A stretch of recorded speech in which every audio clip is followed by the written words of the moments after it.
Here's 48 hours in March. March 12th, Adobe CEO announces he's stepping down after 18 years. The stock dropped 7% on the news. March 13th, the very next day, the Department of Justice files a $150 million settlement over how hard Adobe made it to cancel a freaking subscription. And that same week, Adobe is on pace for the best revenue year in its history. Now, somebody in that sentence is lying. It's either the numbers or everything else. Figuring out which one is the whole story of what's happening to the most hated company in software. You know, I really hate Adobe. Why it's time to switch if you haven't already. I really like my life without Adobe. But I don't like Adobe. My Adobe subscription is officially canned.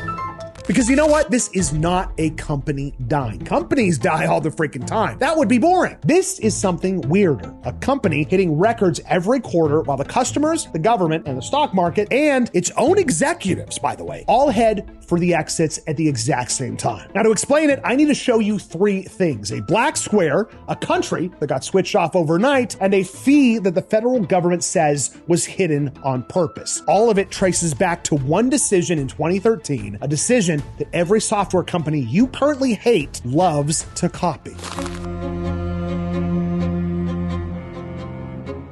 May 2013, Adobe kills Creative Suite. There's no more boxes, no more buying Photoshop outright, subscription only forever. And at the time, the math kind of sounded almost reasonable. It was $50 a month for everything versus $1,300 to $1,900 for the boxed suite. If you run the math out 2 to 3 years, the subscription cost you more, but plenty of people took that deal anyway. But there's two details from 2013 that tell you everything about the next 13 years. First, Adobe CFO said the reason out loud. On the record, to investors, by the way, this move was about growing recurring revenue. That's it. From a financial perspective, as the CFO, this is going to give us the chance to have recurring revenue. The features and the pricing were just kind of how they sold it to you. What they were actually building was a payment that never ends. Second, and I love this one, Creative Cloud wasn't cloud. I think about it. The apps installed on your machine, they run locally, the same as they always have. The only thing about that cloud part was that they end up phoning home every 30 days or so to confirm that you're still paying your bill. They did not build cloud software. They built a permission check. Photoshop was the same program the day before and the day after. The only thing that changed was whether you were allowed to open it up. And you know what? Users saw this immediately. There was a petition demanding Adobe keep selling perpetual licenses, and it picked up a couple thousand signatures in the first few days and kept climbing until it closed just shy of 50,000. Adobe's response, as you may have guessed, was nothing. And why would they respond? Where are you going to go?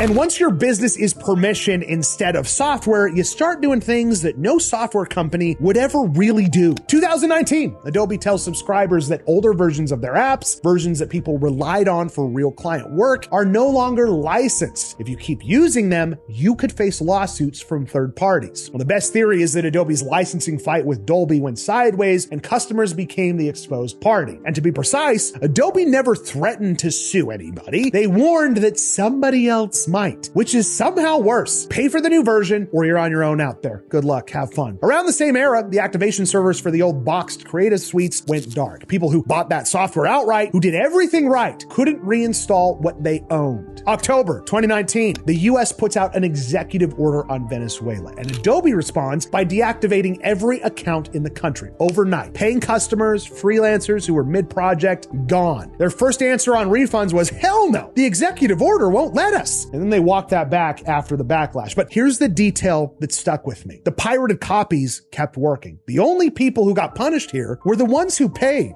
Interesting. October of 2022, the one that you've probably seen. You know what I'm talking about here. People open their own Photoshop files, projects that are years old, and parts of the image are solid black. Now, they weren't corrupted. They were ransomed. Adobe's licensing deal with Pantone changed, so Pantone colors inside existing files that you made sitting on your machine, got replaced with black until you paid $15 a month for a plugin. Pantone's own FAQ had promised old files would keep their colors, but the black squares, that said otherwise, baby. In June 2024, the terms of service panic. New language granting Adobe broad rights over user content, and the internet concluded that Adobe was training AI on people's client work. The truth was somehow messier because Adobe scrambled, denied training on customer files, promised that Firefly only touches licensed and public domain playing content and rewrote the terms inside of 2 weeks. Now, I'm actually going to give them that one. The panic outran the facts, but when you've spent a decade earning like zero benefit of the doubt, this is what zero benefit of the doubt looks like. All right, real quick, there's a subscribe button right there. There's no contract or termination fee. And if you ever want to leave, you're not going to get transferred between 3 retention reps. Novel concept, I know. All right, now, because the government shows up, let's get into it. Back to the story.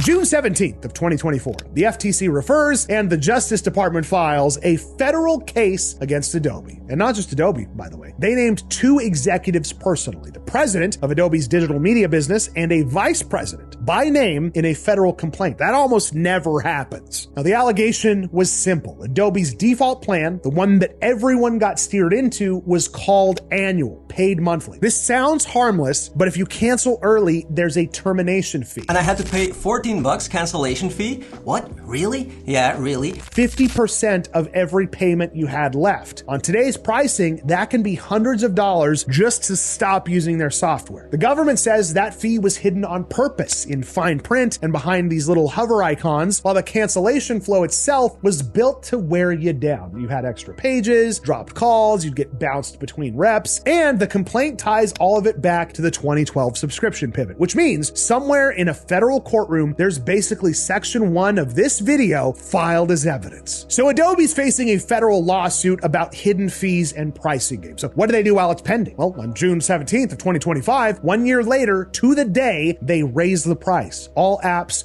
becomes Creative Cloud Pro, $60 becomes $70. And here's my favorite little detail. Existing subscribers got moved to the new price automatically at renewal. If you wanted to stay near your old price, you had to go find the downgrade button yourself. And the downgrade strips the AI down to 25 credits a month. The photography plan went up 50%. That flagship plan is now up 40% from the 2013 launch price. 1 year to the day after the federal government sued them over pricing. I can't decide whether nobody at Adobe noticed the date or somebody absolutely did. The settlement landed this March, $150 million, 75 in penalties, 75 in free services, and no admission of wrongdoing. That sounds like a number until you do the math against this year's revenue guidance. It's about 0.5%, one bad afternoon. And the termination fee itself, guess what? Still exists. The settlement forces Adobe to disclose it clearly. It does not make them drop it. So everybody knows that at META PCs, we build gaming PCs, but we also build workstations, machines built to order for the exact people that this video is about. Editors, 3D artists, photographers, developers, rendering 100-layer files, the kind of multitasking that folds a normal PC in half. You can check out our lineup. It starts with the Canvas, a Core Ultra 7 and a 5070. It's a serious editing machine. It runs all the way up to the FrameForge, a 5090 with 96 gigs of RAM that does not care what you throw at it. Every single one gets built in Phoenix, burn and tested before it ships, and comes with our lifetime support guarantee, which means actual humans support you for as long as you own it. And look, I just spent this video telling you how your software is a rental now. Your hardware doesn't have to be. Nobody can push an update to a workstation that you own. The link is below. Workstation PCs at metapcs.com. All right, let's get back to it.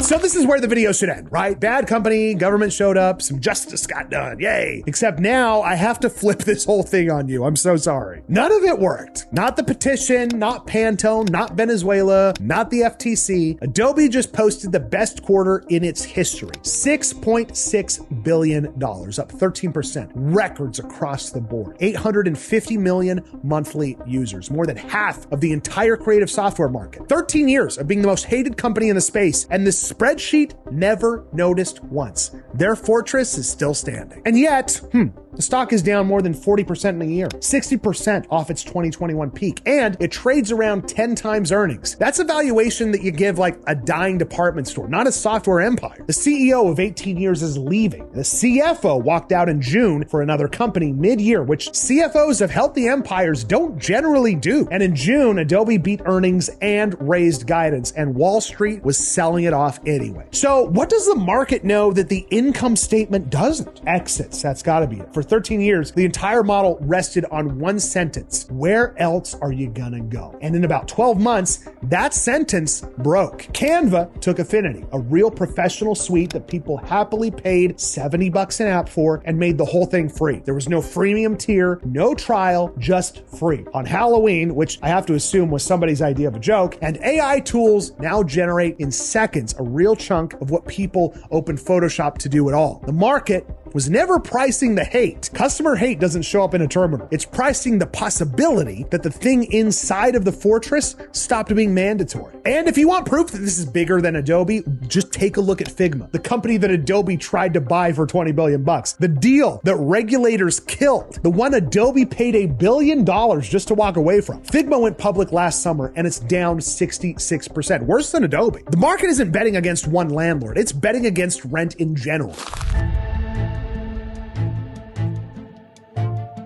In 2013, Adobe stopped selling software and started selling permission. It took 13 years, a black square, a federal lawsuit, and a tidal wave of AI money for the bill to finally show up. And the wildest part is customers never managed to hurt them. Only the exits did. So here's my question for the comments. What's the one app that you would buy tomorrow, full price, one time, if they just let you own it? Because I think that list is honestly a lot longer than the subscription industry hopes that it is. And if your files ever go black on you, well, now you know what it is. That's not a bug. That's your landlord Adobe, and it's a knocking. If you enjoyed videos like this, make sure that you like, subscribe, and leave a comment below. And as always, we'll see you next time.